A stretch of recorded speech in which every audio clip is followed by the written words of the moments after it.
Bird flu టైంలో chicken తినొచ్చా తినకూడదా? ఇది చికెన్ లవర్స్ని బాగా వేధించే ప్రశ్న. ఇప్పటిదాకా అవైలబుల్గా ఉన్న లిటరేచర్ ప్రకారం, చేసిన రీసెర్చ్ ప్రకారం చికెన్ తినడం వల్ల బర్డ్ ఫ్లూ అనేది రాదు మనిషికి. బర్డ్ ఫ్లూ అనేది జస్ట్ లైక్ ఒక ఇన్ఫ్లుయెన్జా వైరస్ అనమాట. అది avian variant of influenza virus. అంటే మనుషులకి ఎలా సీజనల్గా ఇన్ఫ్లుయెన్జా వస్తుందో అలాగే పక్షి జాతులకి కూడా ఒక ఇన్ఫ్లుయెన్జా వైరస్. అది పక్షుల నుంచి పక్షులకి ర్యాపిడ్గా స్ప్రెడ్ అవుతుంది.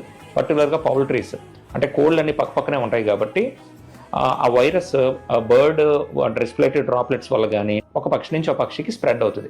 కాకపోతే ఏదైనా వైరల్ పార్టికలే కాబట్టి ఆ పక్షులకి బాగా సన్నిహితంగా ఉన్న మనుషులకి అంటే ఆ పౌల్ట్రీ వర్కర్స్కి కానీ వాళ్ళకు కూడా స్ప్రెడ్ అయ్యే ఛాన్స్ ఉంటుంది. కానీ బర్డ్ ఫ్లూ సోకిన మనిషి నుంచి ఇంకొక మనిషికి ఆ బర్డ్ ఫ్లూ రావడం అనేది చాలా రేర్. ఒకవేళ బర్డ్ ఫ్లూ వస్తే ఆ మనిషికి ఎటువంటి సిమ్టమ్స్ ఉంటాయి? జస్ట్ లైక్ ఇన్ఫ్లుయెన్జా వైరస్ సిమ్టమ్సే ఉంటాయి. అంటే జలుబు, దగ్గు, బాడీ పెయిన్స్, కళ్ళ కలకలు, నీరసం.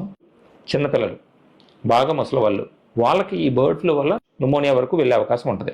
కానీ బర్డ్ ఫ్లూ వల్ల చచ్చిపోయే కేసులు అయితే మాత్రం ఎక్కడా లేవు. చికెన్ తినొచ్చా తినకూడదా? ఇది చాలా పెద్ద డౌట్ కదా. యూజువల్గా చికెన్ని మనం బాగా క్లీన్ చేసుకొని బాగా బాయిల్ చేసుకొని కుక్ చేసుకున్నప్పుడు more than 72 degrees centigrade more than 10 minutes కనుక మనం కుక్ చేస్తే ఈ వైరల్ పార్టికల్ అనేది కంప్లీట్గా డీనేచర్ అయిపోద్ది. ఆ మీట్ మనం తినడం వల్ల మనకి ఇన్ఫ్లుయెన్జా వైరస్ రాదు. ఇది నిజం.